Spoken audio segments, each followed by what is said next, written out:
Good afternoon, everyone. Good afternoon. Thinking about what seems like quite a journey ago, we listened to persons talking about how we come together as participants in the Academy. Claudia's hope was for magic that happens at the ABI Summer Academies. This magic is not artificially created. You can't pull it out of a box, and it doesn't necessarily fit well in a spreadsheet. It doesn't happen in a particular order.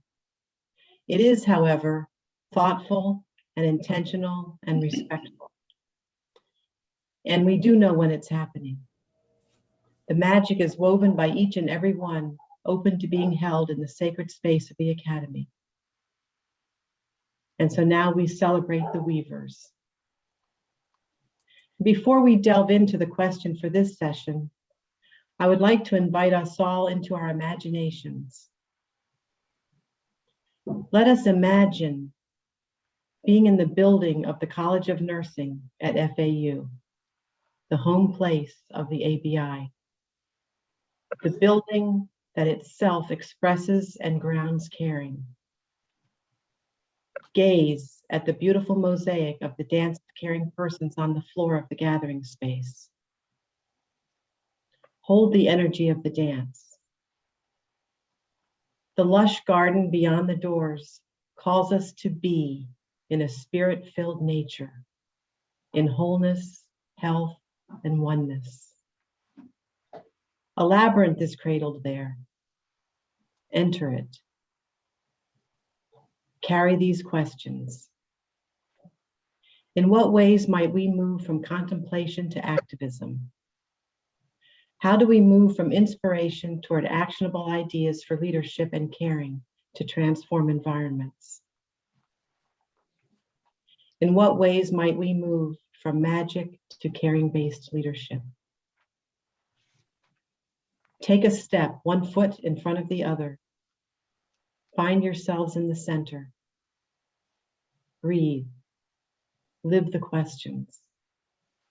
And as the great German poet Rilke says, and then one day we will live into the answers. Here is an invitation to flourish. Ask yourself while you're in the labyrinth, who am I now as a leader after participating in the ABI? What kind of leader do I want to become?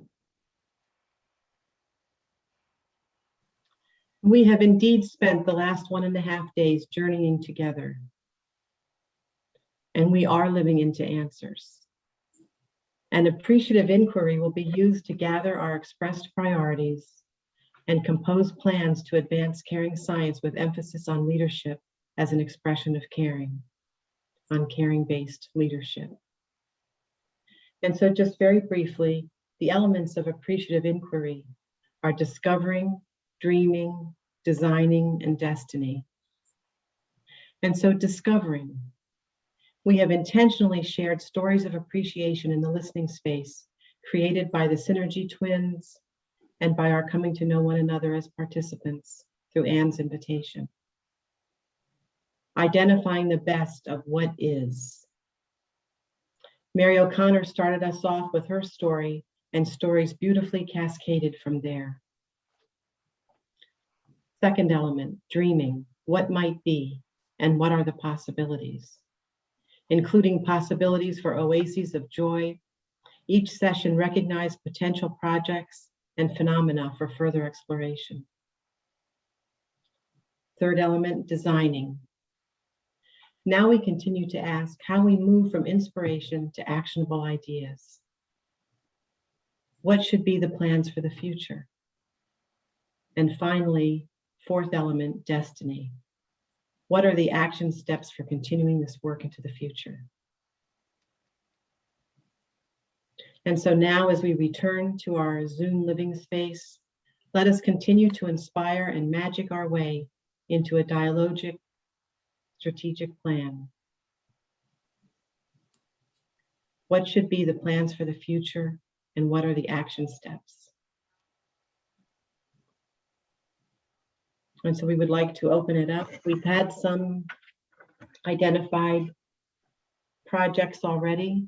And now we would like, if we were together, we would together create, perhaps on a board, a plan. Let's get some energy around some of the phenomena and have people identify who they would like to work together to continue this work into the future. I'll copy and paste the original question into the chat so people can refer to it.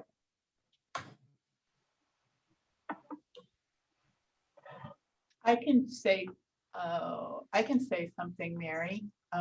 Just from the first session, we did have at least 2 major actionable items that we wanted to bring forward out of that. And the first one was related to leadership competencies.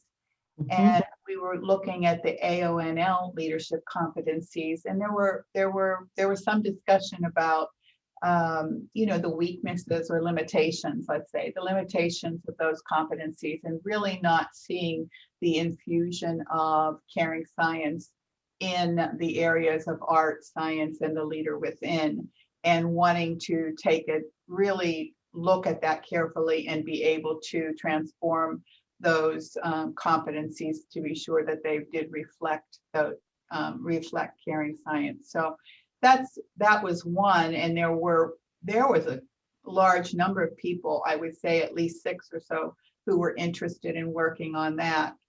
I think that those particular competencies are really focused on healthcare leadership, and I was thinking that there could actually be a parallel group of competencies that might be related to academic leadership, because they weren't exactly, the same. I think there were some similarities, but not exactly the same.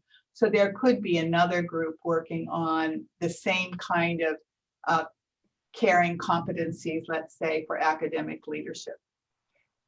So that was one, and then 2, let's say, and then the second was writing a paper on nimble caring and the meaning of nimble caring. Thank you, Marlene. And the persons that I believe were interested in the competency piece was Mary O'Connor, Kathleen Valentine, Jalma, yourself, Marlene, and Griselle. Is that correct? Is there anybody else?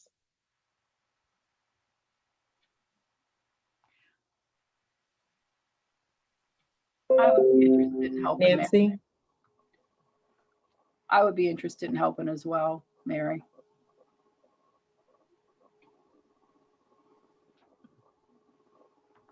Okay.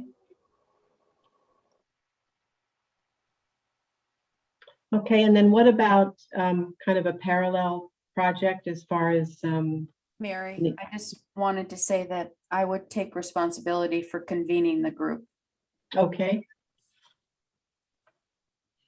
And I guess, Mary, I would prefer to move from the healthcare competencies to leadership competencies to the academic leadership competencies. Okay. Mm-hmm. I would be interested in the academic leadership competencies. Okay, great. So would I, Tricia. So would I, Kathleen Capo. I'm interested in the competencies as well. Kathleen. Yeah, I'm In the academic or the healthcare? Yeah. I can represent both, but wherever I'm needed, because I do both.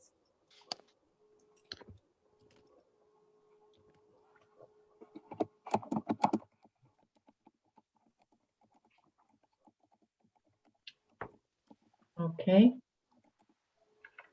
I know Savina couldn't be here right now, but I think she would be interested in the academic. I'll just put her name out there. She can take it off. And I'll take responsibility for calling us together, as long as I have everybody's email. Kathleen, Kathleen, I don't know if I have yours, Capo. I probably have it on the registration list. So I'll send it to you, Marlene. okay, great. Thanks, Kathleen.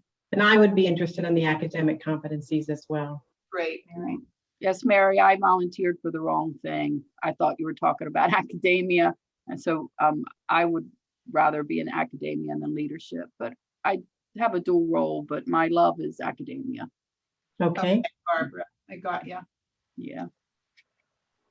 Hi, and this is Maria. I can do the clinical or the leadership competencies.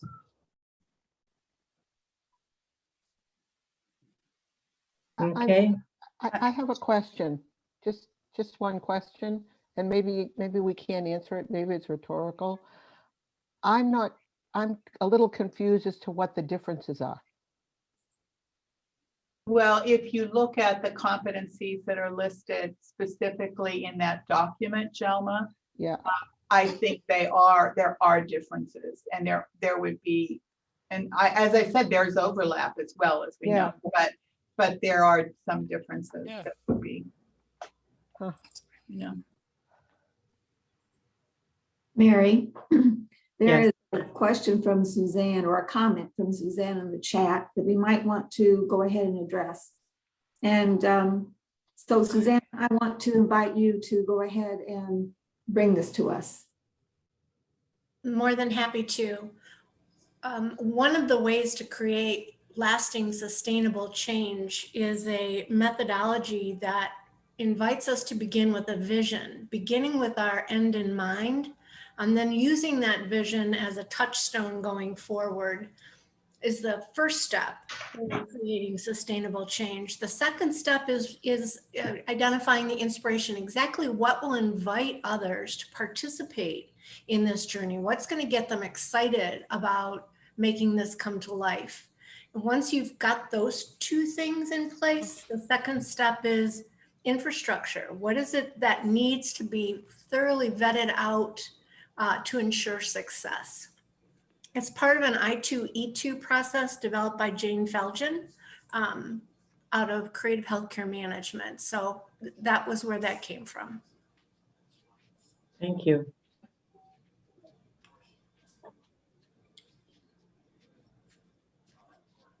Does anyone have other thoughts about this and guiding us during this part?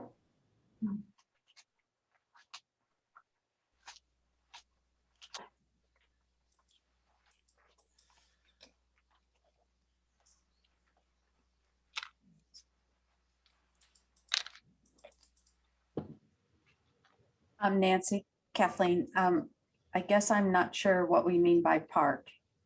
right.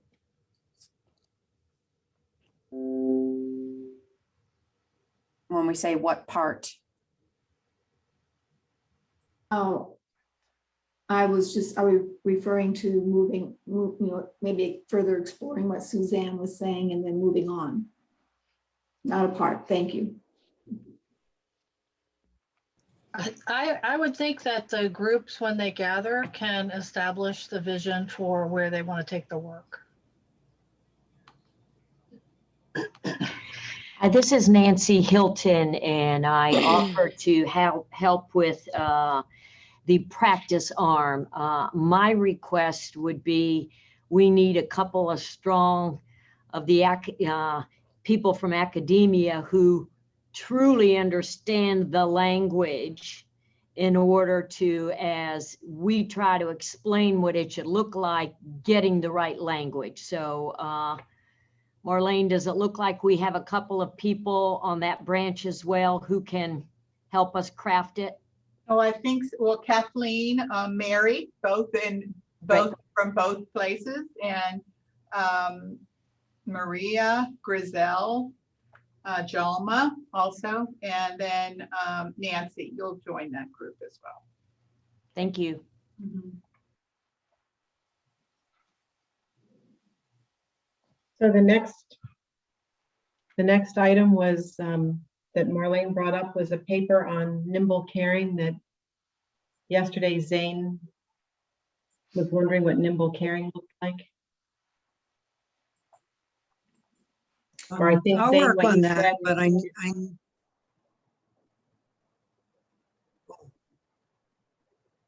but Dane, I'll this do is that. Nancy Hilton. I would like to help you work on that. I feel like over the last 15 months, that's been my main job, is nimble caring. And so would be able to share some stories and give some examples and some things Good. that have worked and not worked. Good, great. And Zane, you as well?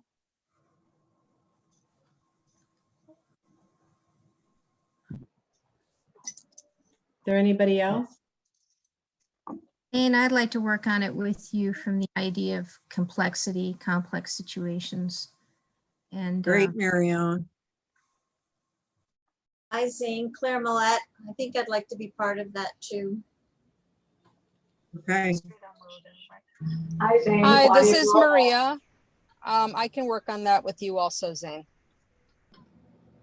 Okay. And this is Claudia Zane, and I'd like to work on the nimble caring as well. Claudia. And Taurus. Good. I think I got it. Okay, so I have Nancy Hilton, Zane, Claudia, Mary Ellen, Claire, and Maria. And Don would also like to volunteer. Is Don? Yeah. Sylvia just also volunteered. I'm sorry. Did you just say that? Sylvia. Sorry. Okay, cool. Shall I call it? Yeah. Okay. Here we go. Okay. So Mary, what are some, that- yes. We have one other person that wants to join the nimble caring. It's Linda. Linda Polydrulat. I'm sorry, I'm mispronouncing your name.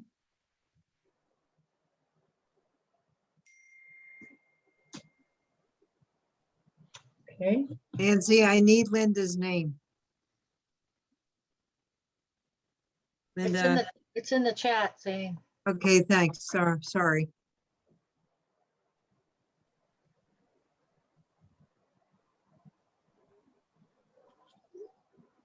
Nancy, are we, do you want general ideas right now, or do you have a process that we're working through?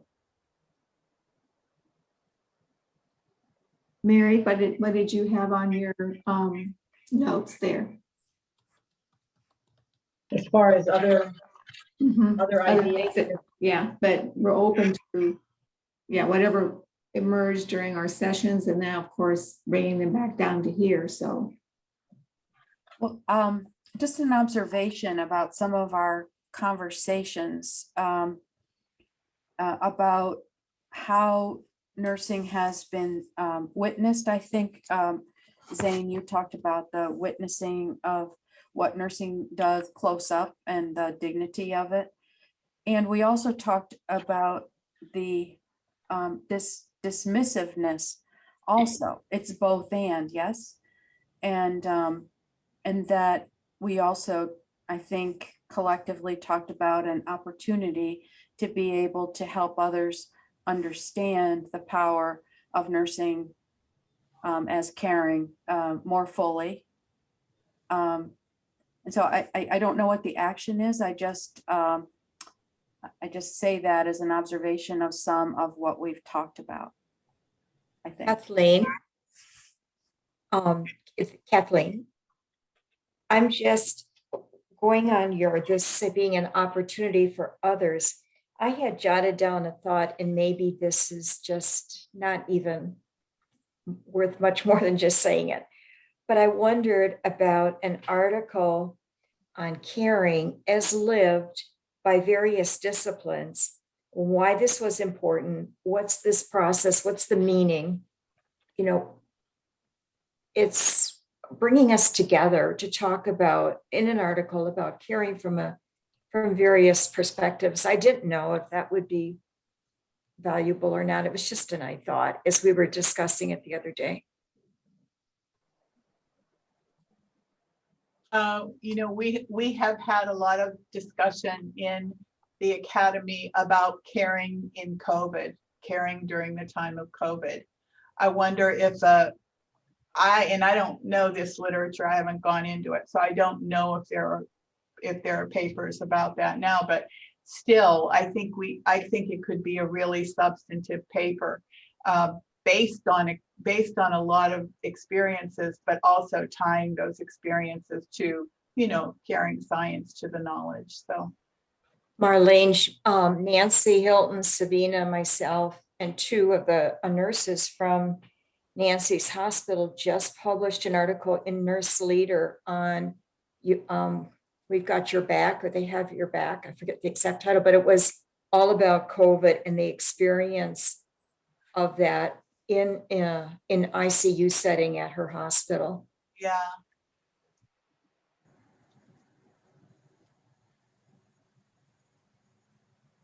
Well, that then I probably wouldn't be. Just to build. I'm sorry. This is Terry. That article is referenced on page 4 of the structured improv plan for those who want it. Marlene, just to build on what you were saying, maybe it was a combination of Anne and your thoughts about multiple disciplines. And I don't know if you were thinking about multiple disciplines experience of caring and during time of COVID. I was kind of thinking. Is that what you're thinking? Yeah, because I think I was kind of going off of Anne's idea, but it's kind of tying it, the multiple disciplines, to what our focus was a lot on COVID, you know, in our discussions. So if you think it's more, you know, then it would This add. is Nancy. You know, interesting when you talk about the different disciplines, and you know, I was surprised to listen, learn over the last 15 months. And, you know, and this is just one tiny story, but some of the people who were the most afraid was environmental services to go in the room.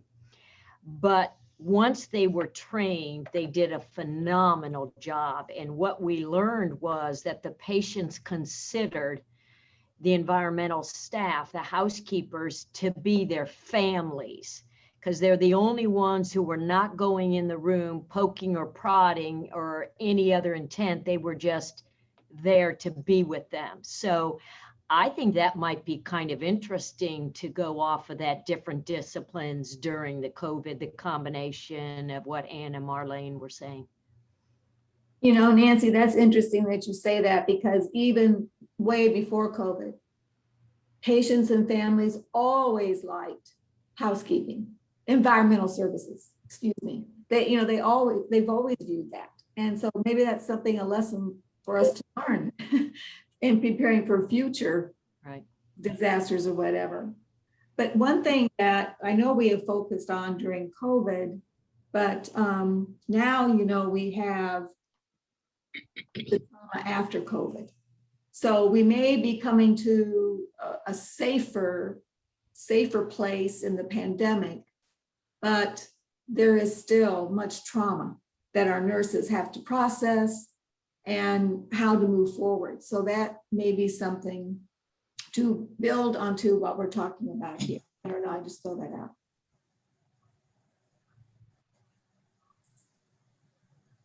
I think that we've talked about, just to build on that, Nancy, is PTSD. Really, I don't have a product. I just have an observation that that's one of the things that that was a theme. Just to build on what you're saying. Yeah. Yeah, I think, Dr. Friends, we had talked about mental health care for nurses. Mm-hmm. Yeah, I remember we had talked about that, and how can we sustain that? And one of the things I wrote down that I think is interesting to explore is how suffering and joy coexist. We talked about that yesterday too, and I think that relates also to PTSD and the moral distress that we're hearing from the nurses today. At the same time, there is great reward in living through this experience. Yeah. I am And I interested think to, we heard sorry. yesterday also so much grief and just really calls for healing, like what needs to happen before we can move on. I agree. If I do a piggyback with Dr. Franz was saying, is like in her comments on the chat that how do we move actionable ideas for leadership. I'm interested to learn more about the caring actionable plans that are nurses or in the leadership position in the hospital or any healthcare settings did to our nurses and also to other disciplines in the affected by the COVID-19 could be in a very interesting article that moving forward, how can we prevent we lack of PPE or preparations for the next pandemic or disaster preparedness, and how to prepare our staff, our own kind, from being the victims of they die from this while caring for the people who are affected by COVID or something like that. So I'm very interested to learn how we prepare from the leadership positions to prepare our nurses, also the other disciplines to prevent this from happening. Armil, I think that the article that Rose Sherman, Never Again, or I think it was maybe closer to an editorial, but I think that using that as a jump off place for the article that you're suggesting, or maybe the exploration that you're suggesting, because I think that that was an important perspective that also she put forward. Yeah, because we have different leaders in hospitals here that are they're very rich perspective, and you can combine the academia with that and how we care for our young and also for our nurses out there. That would be a great probably perspective to provide. Anne-Marie. And I'm very interested to join that one. Okay, jot that down. Anne-Marie, I see your comment in here about sustainability. Do you want to talk about that?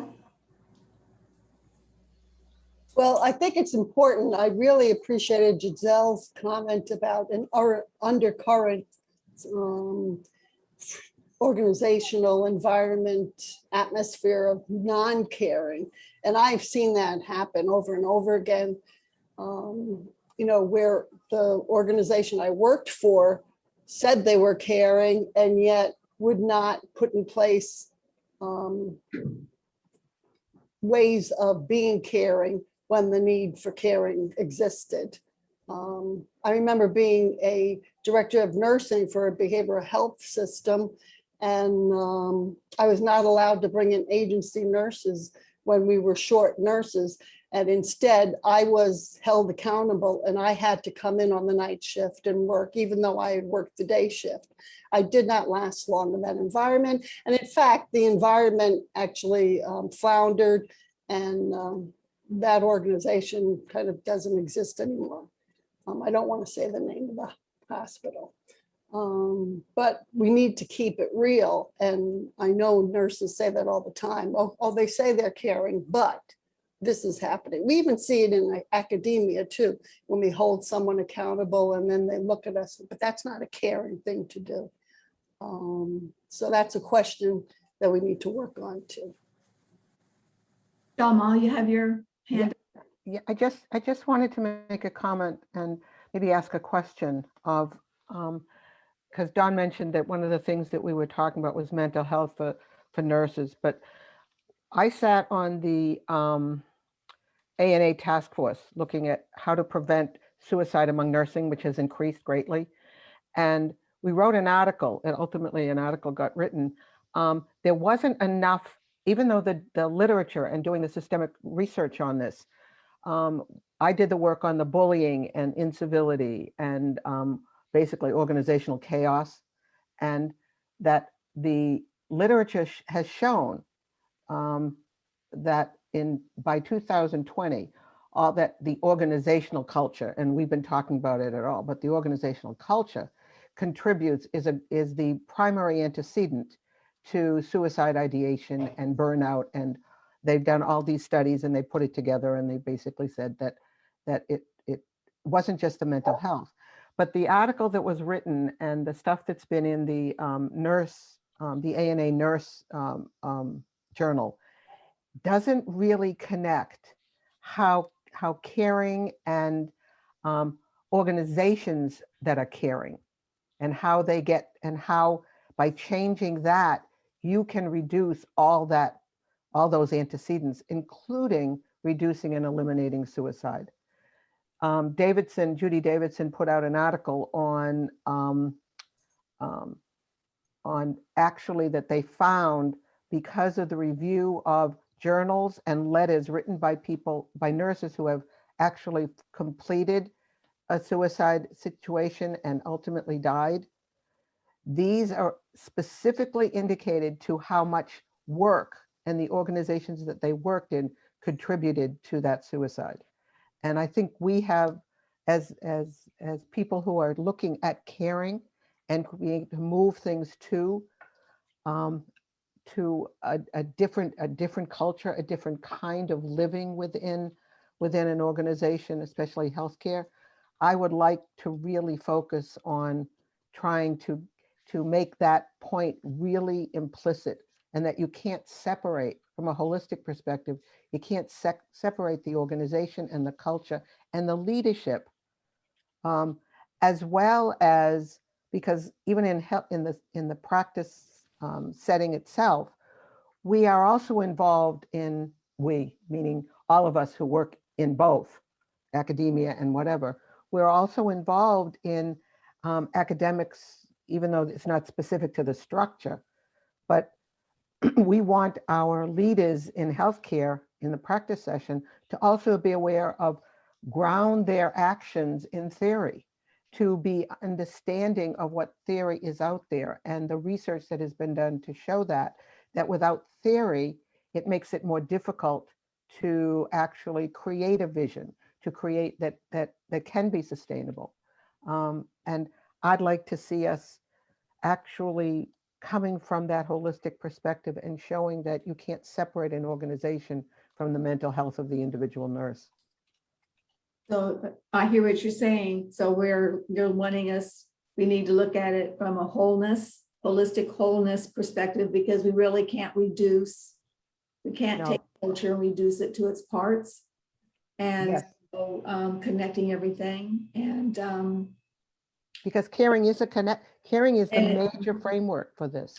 And we can't separate, and this goes back to earlier, we really can't separate healthcare institution and academia, because we, trying to work together, because we are educating the future healthcare, nurses for healthcare. So right. Hopefully, it's kind of like, yeah. And that was what sparked my question about what's the differences between, because leadership. That's a good point. That's a good point.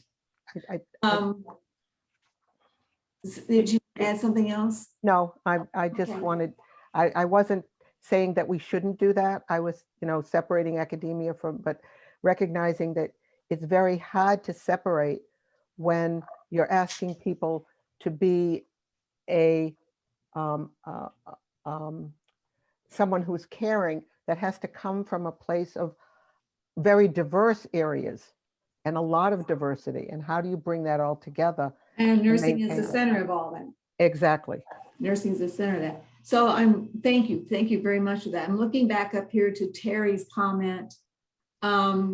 Maybe look at accountability within caring culture in terms of Roach's commitment and consciousness. Terry, you want to elaborate on that for us? Sure.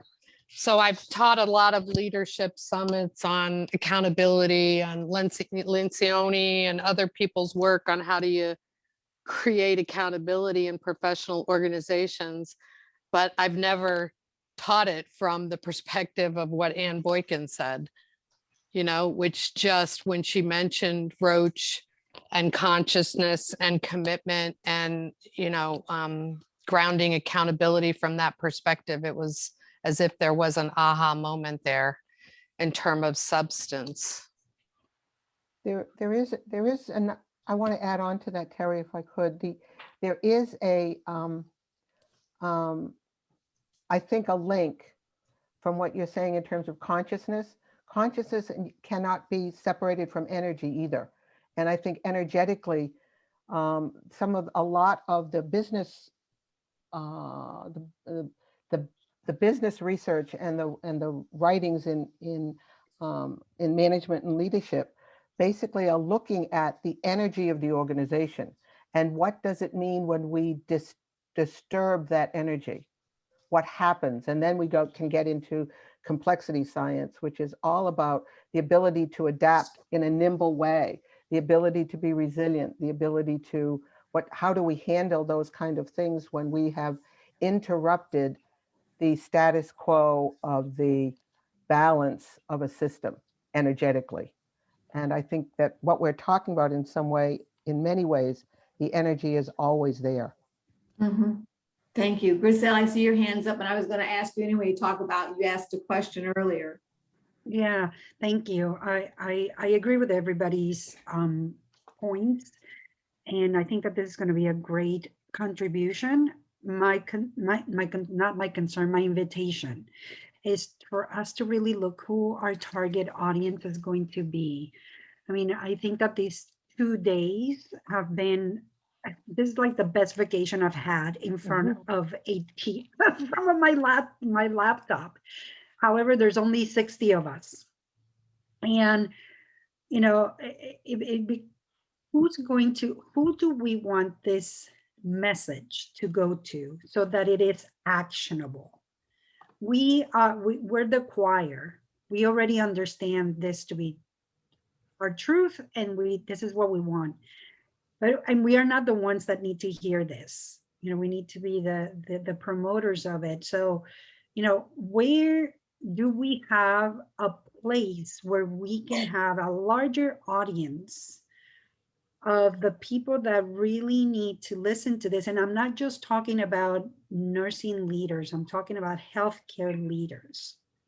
I'm talking about CEOs. I'm talking about CFOs, because our job is to ensure that this language that we're speaking, this hard language that we're speaking, gets translated to a pocket language so that people can understand it and people can finally understand how important this caring concept that we're talking about is, and it's not fluff, that this is hard work.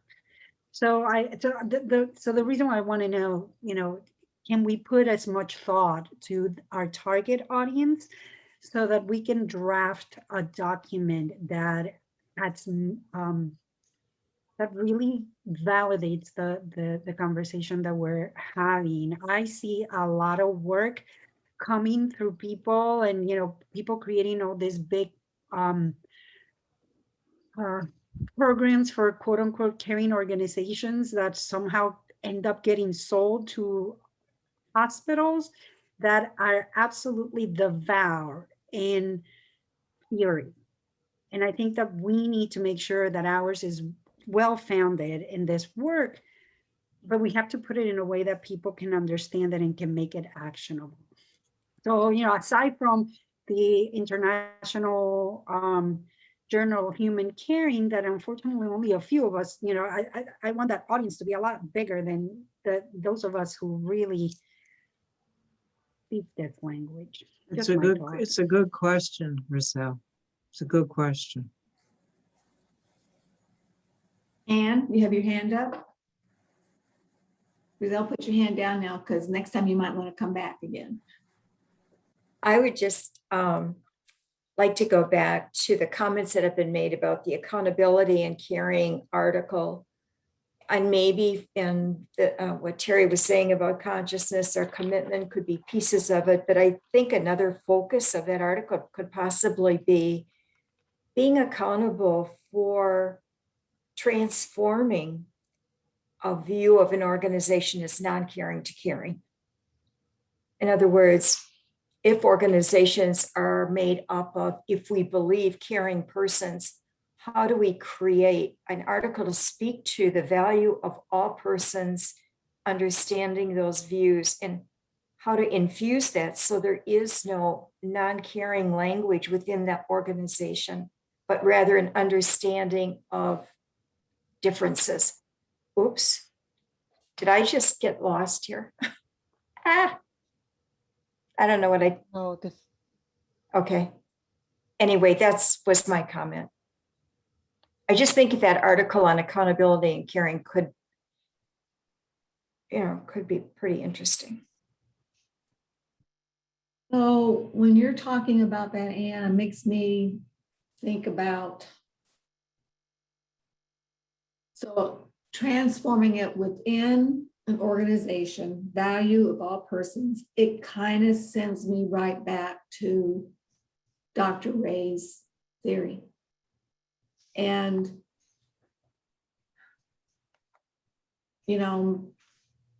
yeah, kind of looking at Dee's theory and how maybe that can provide us with that framework. I don't know. I just throw that out there. I'm open to anybody wanting to say something. Hi, Nancy. This is Dee speaking. Can you hear me? I was in this context, and in this Grizel's idea of going more broadly, I was thinking about, the Ravi Bahara, whom we work with on the Cape V, the veteran nursing education grant that we have. And he's very focused on our values related to caring, don't you, Nancy? You've worked closely with him too on value added ideas within nursing and healthcare in general. So I wondered what your thoughts are there in terms of moving it, these ideas out, beyond nursing, to include, he is in the business school, and he works with us on this other grant that we have. Do you have some thoughts on that, Nancy? I put down some notes. We've done a presentation on value-added care, which is all about value-added nursing, the nursing care, and the care that does not at all add to quality nursing care. So it may be a little bit of integrating what Anne's talking about as far as transforming an organization, looking at views, the values, and then going to value-added care. Someone else also wrote in here about the quadruple aim that that's been added, and I have to say too that the newest Future of Nursing 2020-2030 is very, very strong language about nursing and nursing's role and practicing to a full extent of our education and preparation and our role in the healthcare system. So I think it kind of all is coming together here, just how we can tease it out. Some of you all may have some other thoughts about this, because it's so complex and pan-dimensional.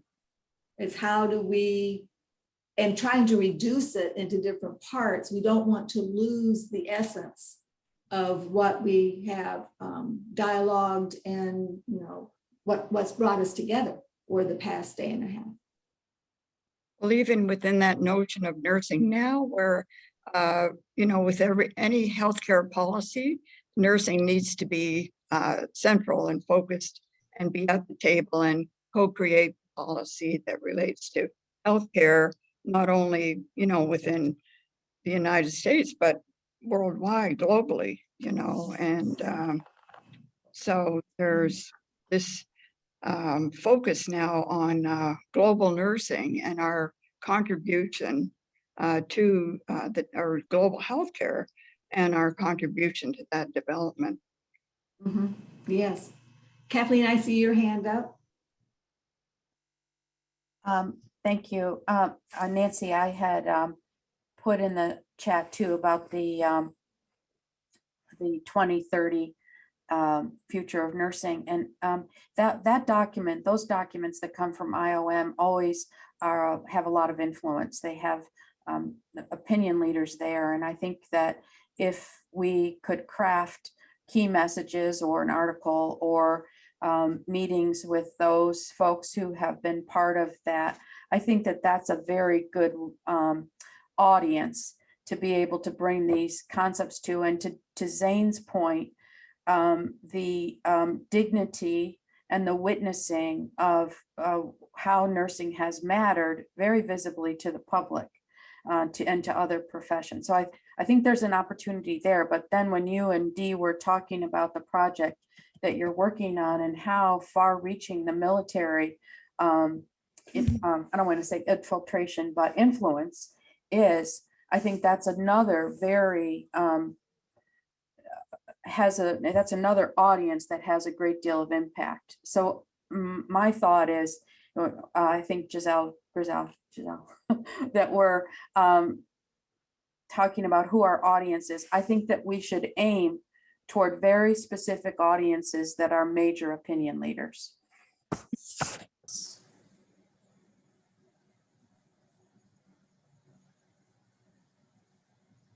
And you have your hand up.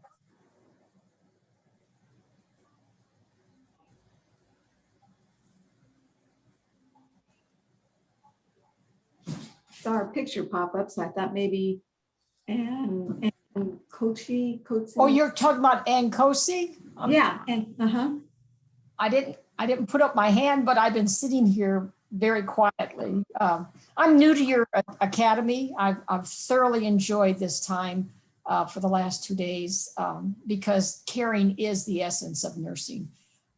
My focus of research is marginalization and abuse. I've seen nurses abused and marginalized so frequently that it's hard for me to sit still. I've been trying to be quiet. I hate to dampen the energy. This has been a wonderful conference. And I love the idea. And I do want to be a part of it. I'm just trying to find out where my niche would be.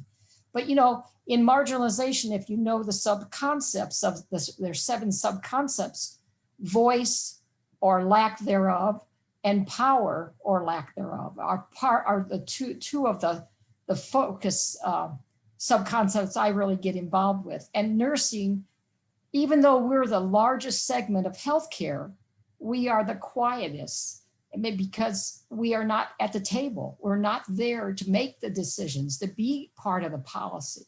And that's what I feel like we need to.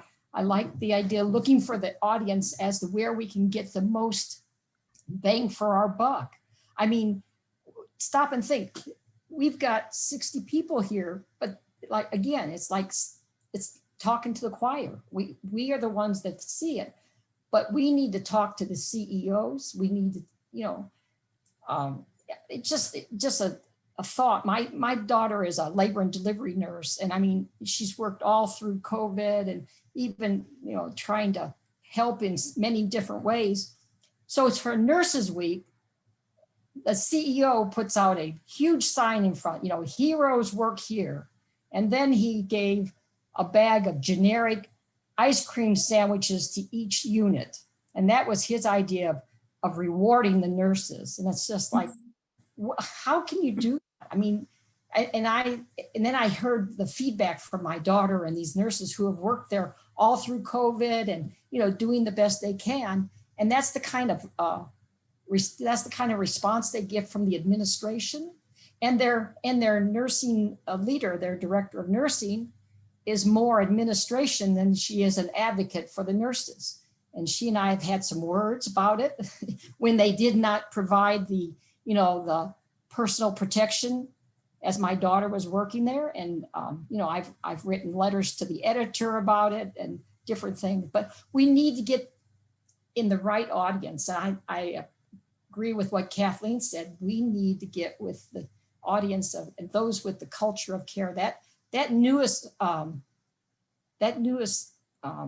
you know, the 2020 to 2030. That's a phenomenon. I've just reviewed some of it. You know, I've sort of skimmed it. That's a great. That's something we can really sink our teeth into, I think. Mhm. Well, That's thank my you, thought. Anne. Thank you for sharing that. And because that brings us back to even more reality that people have been living, right? And Yes. we need to hear that. And maybe what I'm hearing is we're talking about writing, publication. What I'm hearing from Kathleen and from you is that we maybe need other things besides the publication. Maybe we need more actions such as we'd like to come talk with you. Putting together something where we take it to the chief executive officers, the chief financial officers, now that we can be face-to-face or even a Zoom meeting, something like this, where we are engaging in talking with others. You know, this conversation is reminding me of a conversation I had with a friend who is nursing is her second career, but she was an engineer before she became a nurse. And she told me that in engineering, we put a lot of emphasis in nursing in being published and putting articles out. The more, the better.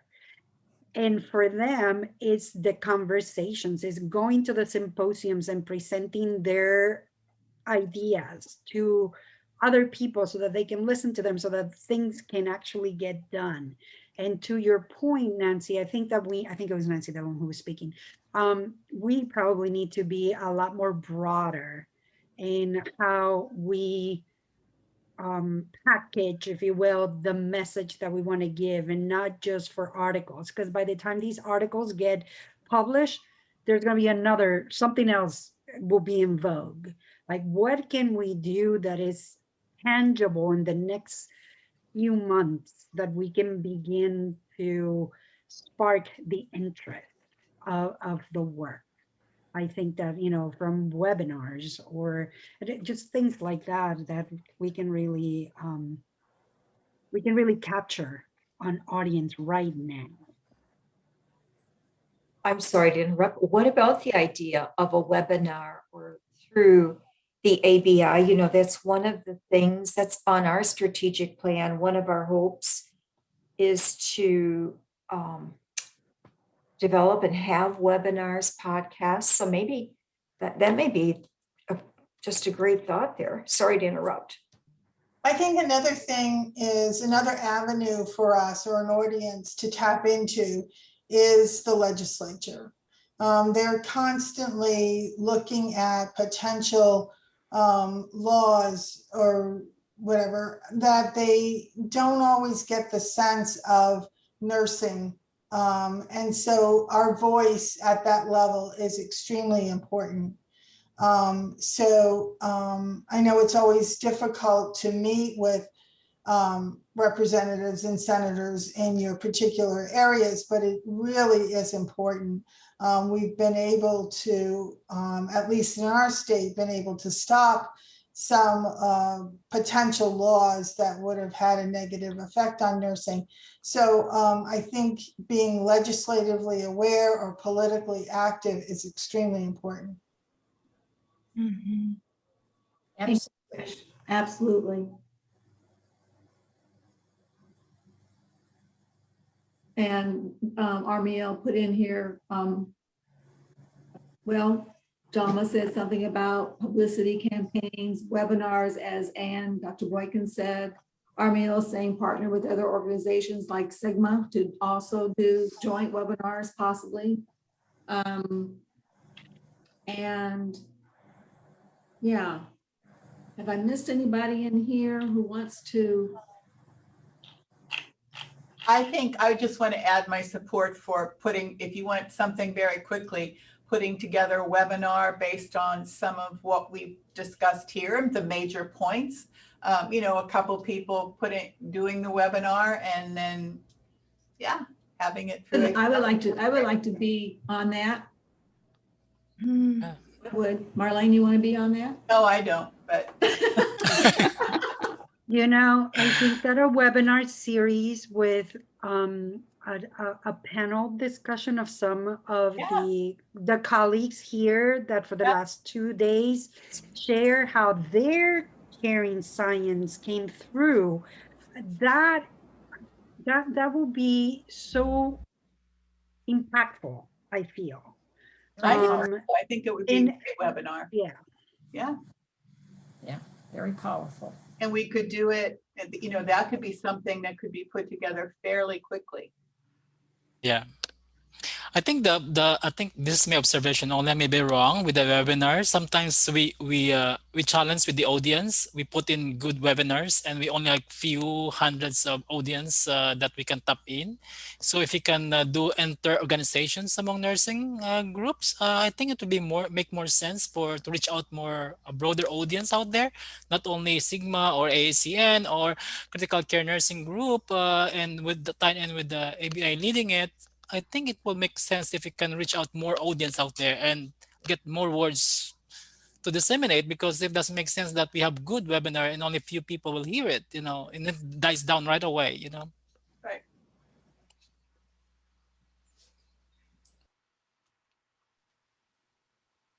Mary, do we have anything else on your notes to guide us along, or anybody else want to jump in here?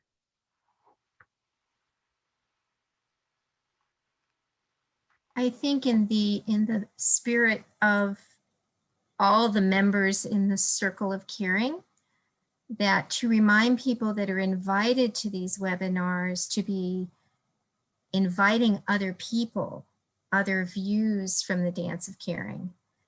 We tend to send it to our own colleagues or our usual set, but if we can encourage conversation, interdisciplinary, interprofessional, interperson, from a lot of different viewpoints, I think that would really enrich, and then maybe bring in some specific things that people can be thinking about ahead of time, much like our format here, but even more specific, so that they can give exemplars of how this is lived or how they'd like to see it lived, in a pre-think from those different viewpoints. Be more deliberative in our invitations and in what we're doing.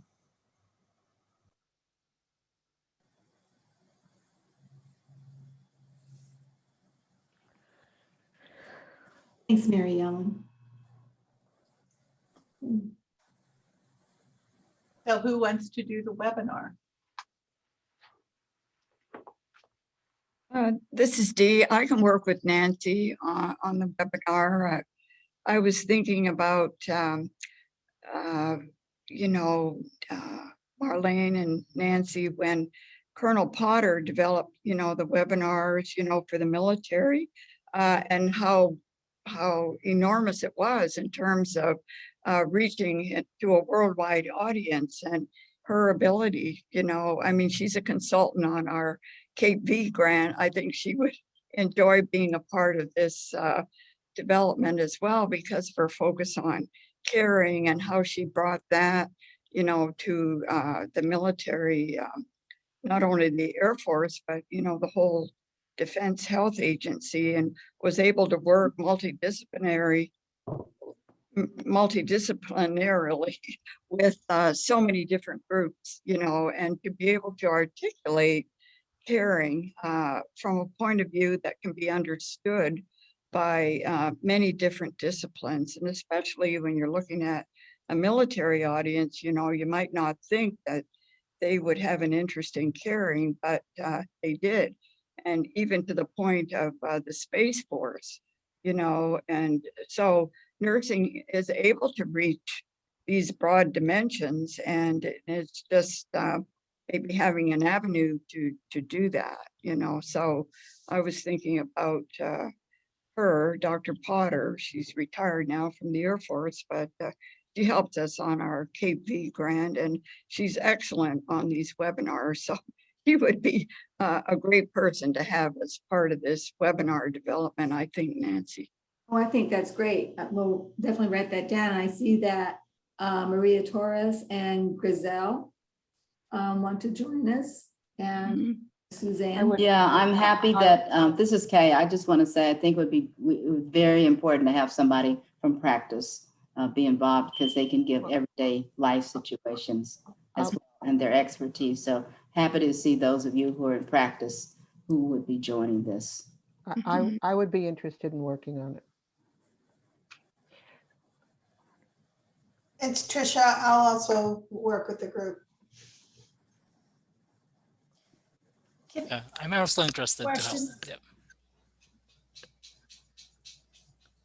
Can I ask a question? I see so many big names and from very metropolitan areas. Is there anyone on this crew that's been working? And I know Dr. Valentine, actually her university is in Appalachia, but I've lived in, I was a nurse practitioner in Appalachia for 20 years. And then I retired back here, and now I'm working sort of full time out of retirement. But anyhow, I still live in Appalachia. How is because to me, I see the nurses in Appalachia, and they're locked into where they are. They don't feel they can work anywhere else but the hospital, because that's where they get their insurance, and that's where it's close to home, and they can't travel far. I just need to know if there's other people from the very rural area like Appalachia, because my heart goes out to these nurses, and I want to make a difference in where I'm living, and where I'm, where I see these nurses that truly do not have a voice and truly do not have the power, where the director of nursing is more administrative and not the advocate for the nurse. So I was just wondering if there's any colleagues here. Well, Anne, we certainly want you to participate in this, and let's hear from others who share what Anne is saying here, that are in rural areas, or areas where nurses maybe feel they don't have much choice. So, Anne, are you thinking about bringing something to these nurses in terms of some kind of support, information related to self-care, leadership, competencies? Is that kind of what you're thinking? And I think you need to just talk about the AAANP very briefly, as that's a way of being able to reach rural. Right. Yeah.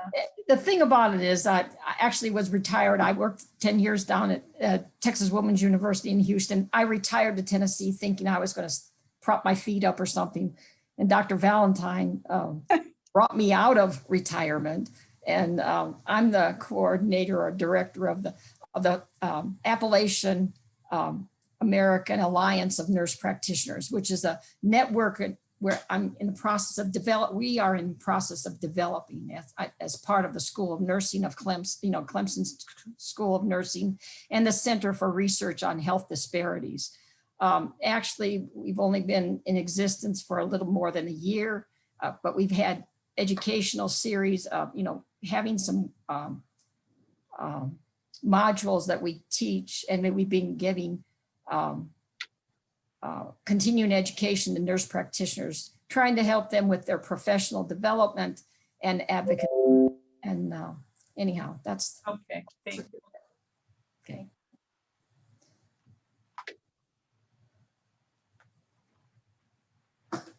So that answers your question? It does, yeah. Right.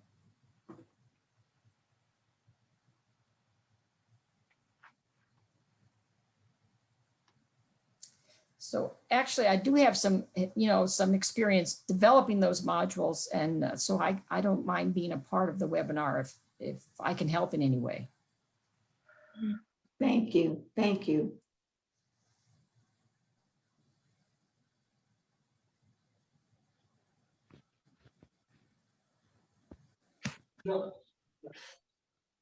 Nancy, I have my hand up. Thank you. I looked down for a second and your little hand pops up. There you No, I think now it actually follows on what Ann Kosi was talking about, but I think another theme that we talked about was health disparities. Well, disparities in a couple of ways. One, within the work environment, disparities around health and the work environment, but also health disparities as accountability for nursing and nursing as caring. So again, I don't have a product. That's an observation, I think, of one of the things that we've talked about. Maybe that goes along with the social cultural determinants of health, especially in the United States, where, we need to address those disparities and, within that context, but addressing, all of the perspectives within those social determinants, which have to do, with issues of poverty and lack of nutrition and, all of those factors, which, are actually bring forth these disparities. And that's emphasized a great deal in that new report for 2030. And that's why I think that's just if we can focus on that as an audience, I think there's a big opportunity for impact, just as the military.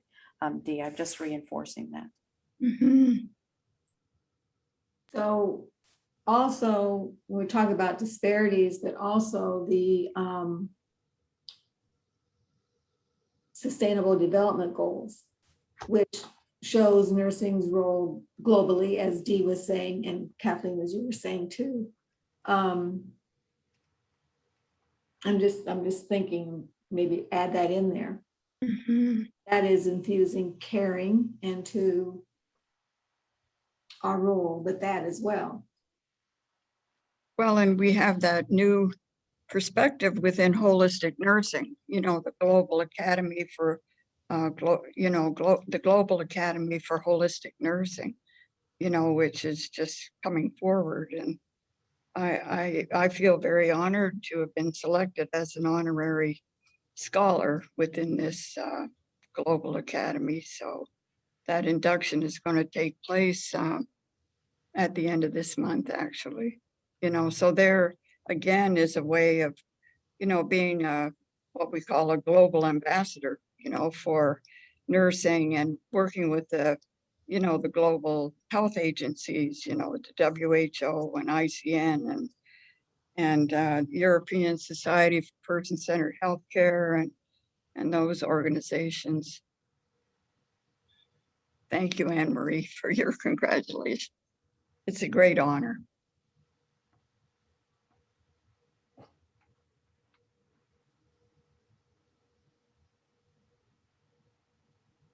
Kathleen, thank you for putting that link. That's great. I was looking for it. I have it somewhere. Okay, well, we have about 5 minutes left. Is that right, Mary? That's right.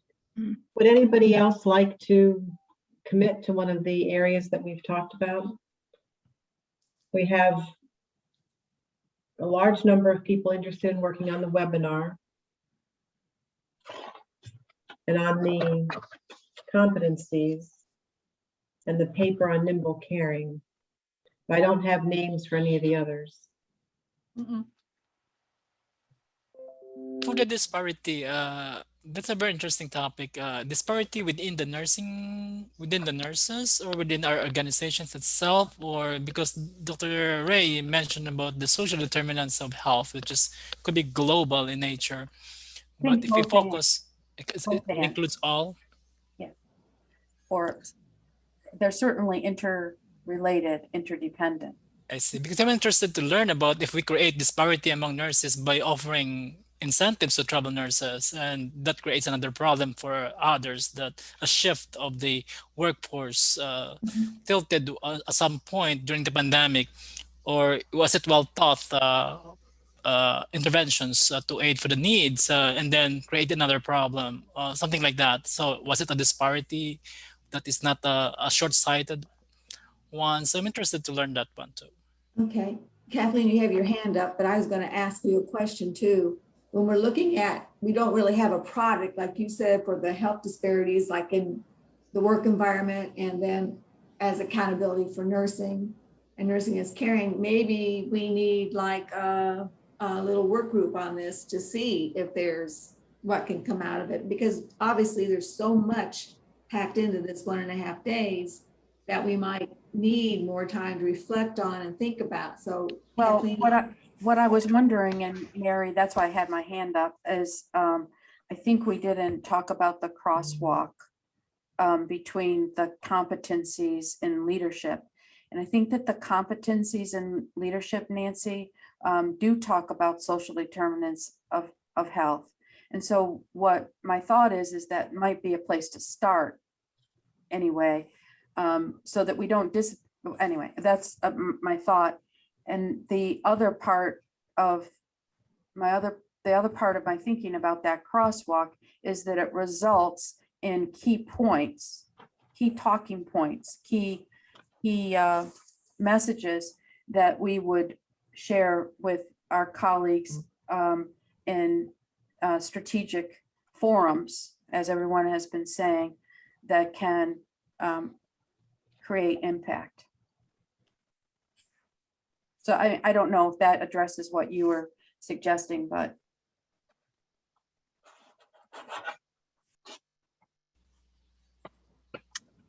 Dr. Franz? Yes. Hi. Yeah, before we leave, I wanted to see addressing the mental health. What happened to that? Were we going to pursue it, ignore it? What was the decision on that? Well, Dawn could take leadership in that. Well, no, I'm serious. Others could join, you know, and the importance of caring for nurses and their health and well-being, and yeah, and from a caring, I mean, really looking at it from a caring-based perspective. So absolutely, yeah. Nurses caring for self, nurse to nurse caring, how we care for our nurses. I would be very happy to help with that too, Dawn. Okay, that'd be lovely. I'll work on it with you, Dawn. That would be great. Anne Marie, are you coming on board? Can I say something about the social determinants of health? Sure. Okay, I was wondering, when you're talking about the social determinants of health, if you could put in it something about how we relate, how nurses relate to people of different cultures, and you know that affects also, that's also impact the social determinants of health. You know, put that in the mix. I've gone to the point, Mrs. D, to call it global cultural determinants of health, you know, to also emphasize that perspective of culture, you know, within those processes.